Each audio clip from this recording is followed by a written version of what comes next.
Hej og velkommen til Lone Board Gamer. I dag der skal vi kigge på Viking Raiders. Viking Raiders er altså et hurtigt, sjovt vikingkortspil for 2-5 spillere, designet af danske Morten Bilcliff. Jeg er så heldig, at jeg har fået fat i en prototype af spillet, og det betyder jo, at regler og artwork godt kan ændre sig, inden det bliver udgivet. Men lad os åbne kassen op og se, hvordan det fungerer. Så er der sat op til Viking Raiders her på bordet. I Viking Raiders er man jo en vikingehøvding, som i løbet af spillet samler ressourcer ind, bruger ressourcerne herude på markedet, og selvfølgelig også bruger sine kort til at raide og angribe ens modstandere i håb om at stjæle nogle af deres kort. Hver spiller starter med 6 kort på hånden, og så laver man et marked herude på midten af bordet af 8 kort fra markedsdækket. De kort, der ligger herude i markedet, dem kan man købe i løbet af spillet, og man kan se hernede i bunden, hvad for nogle ressourcer det koster. Så ved at købe det her langhus, så skal jeg bruge en mad og en sten til at købe den. De har også en farve, og der findes 3 forskellige farver, 3 forskellige kategorier. Der er Navy-kort, der er Loot-kort, og der er Clan-kort. Derudover så har de et pointantal heroppe i toppen, og det er jo det hele går ud på, at score point. I starten af spillet, der bliver man enige om, hvor mange point man skal have for at vinde spillet. Det kommer an på, hvor mange spillere man er, og det kommer an på, hvilken længde af spil man gerne vil have. Vi kan for eksempel sige, at spillerne bliver enige om, at man skal have 6 point i hver kategori for at vinde. Man skal altså have 6 point i Navy, 6 point i Loot og 6 point i Clan, før man kan vinde spillet. I ens tur, det starter med, at man tager 2 kort herude fra vikingdækket. Ens vikinger har været ude og høste eller finde skatte eller andre gode ting. Den tager man op på hånden, og derefter må man købe et kort herude fra markedet. Som sagt, så står kosten hernede i bunden, og hvis nu jeg havde lyst til at købe den her karvige skib her, så skal jeg give en mad og et stykke træ. Det havde jeg heldigvis lige her. De ryger ud i discardbunken sådan, og jeg lægger det her kort foran mig på bordet her. Der bliver lagt et nyt markedskort op med det samme, sådan. Og selvom jeg har masser af kort, jamen så må jeg kun købe et kort ud fra markedet hver tur. Herude på markedet, der er også andre kort end de her pointkort. Vi har set sådan et ability-kort her. Det er ret dyrt, men det giver også en evne, så lang tid man har den. Den her for eksempel efficiency, den siger, at ens Navy og Loot og Clan-kort, man køber herude fra markedet, simpelthen bliver en ressource billigere. Så den er jo ikke dårlig at få fat på. Den findes der flere af i markedsdækket her. Men man kan kun have en af gangen, så køber man en ny, så den man har nede på bordet i forvejen, den skal lige blandes ind i markedsdækket. Derefter der må jeg spille et actionkort, og actionkort de kan gøre alle mulige forskellige ting.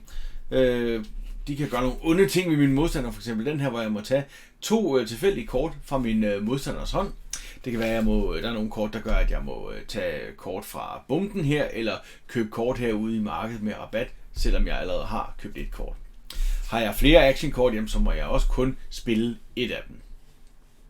Derefter så går turen videre til den næste spiller, og sådan fortsætter man bordet rundt, indtil der er en spiller, der har fået det antal point, man har aftalt blandt sine kort nede på bordet. Så stopper spillet med det samme, og vedkommende har vundet. I Viking Raiders er der rigtig meget interaktion mellem spillerne.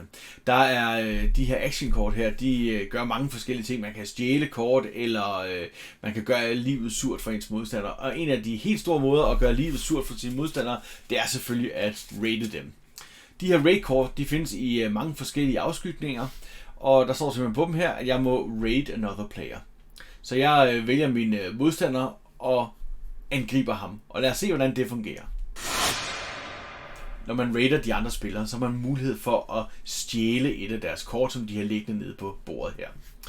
Det er et actionkort for eksempel som det her, Winter Raid, som gør, at jeg må raide en anden spiller.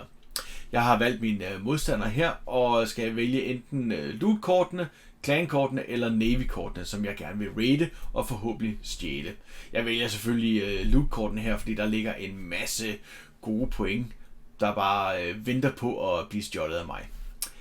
Når jeg har sagt, hvilken en kategori jeg gerne vil raide, så skal min modstander samle dem op, plus det samme antal Raid Protection kort.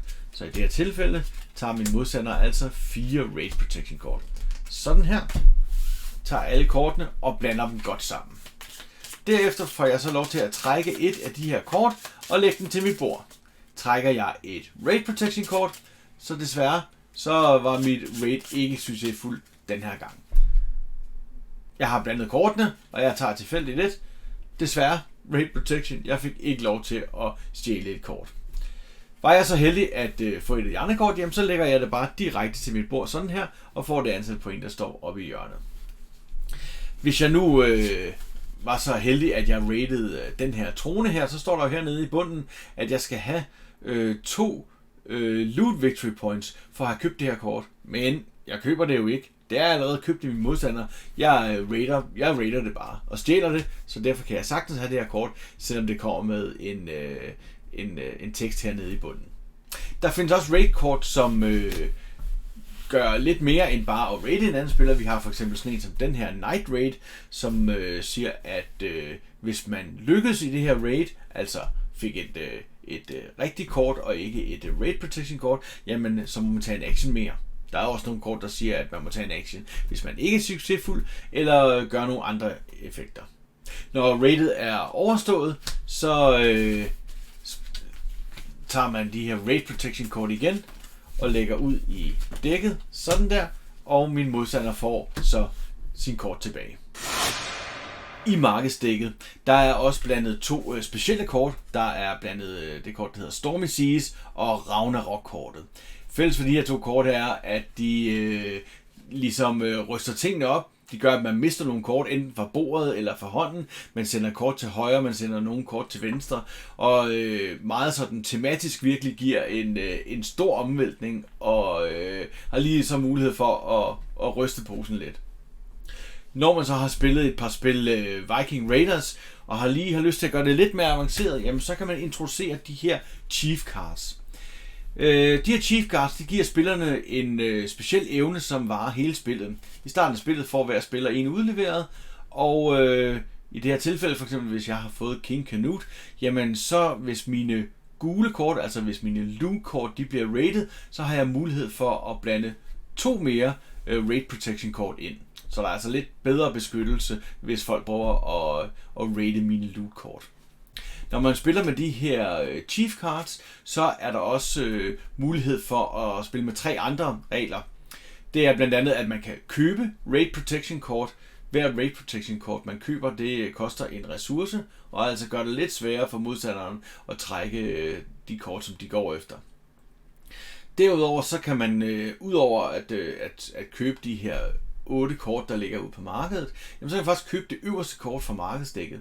Det koster 3 ressourcer, så i nogle tilfælde så vil det altså blive dyrere, men altså i andre tilfælde vil man kunne få en god rabat, specielt hvis det er et ability kort, man køber. Den sidste regel, man kan spille med, når man spiller med Chief-kortene, det er, at hvor i starten af ens tur, man normalt tager 2 kort, så man vælger at tage 3 kort og kun beholde 1 af dem. Man får altså kun 1 kort i starten af ens tur, men til gengæld har man fået lidt en valgmulighed for, hvad det er. Viking Raiders er et hurtigt, sjovt kortspil med masser af action. Man kan aldrig helt være 100% sikker på sin sejr, for ens modstander kommer altid og spiller actionkort og raider en og ødelægger ens taktikker, og selvfølgelig, man gør også det samme mod dem. Så selvom man tror, at nu vinder jeg i næste tur, så ved man aldrig, hvad der kommer til at ske. Så der er masser af sjov spillerinteraktion, der er masser af sjove øjeblikke, hvor man lige troede, man havde den, men så kom der lige nogen og ødelagde ens geniale plan. Det er nemt at sætte op. Det tager 5 minutter at sætte op og læse reglerne. Reglerne er meget tydelige. Teksten på kortene er meget let forståelig. Så, og med den her play out of the box guide, der er i kassen, jamen så kan man åbne, og så er man i gang med at spille i løbet af 5 minutter. Man kan spille det sammen med gamere, man kan spille det sammen med familie og børn. Man skal selvfølgelig, der er noget engelsk tekst på kortene, men når man først har lært, hvad de gør, så er det nemt at forstå. Et sjovt, hurtigt og til tider kaotisk spil.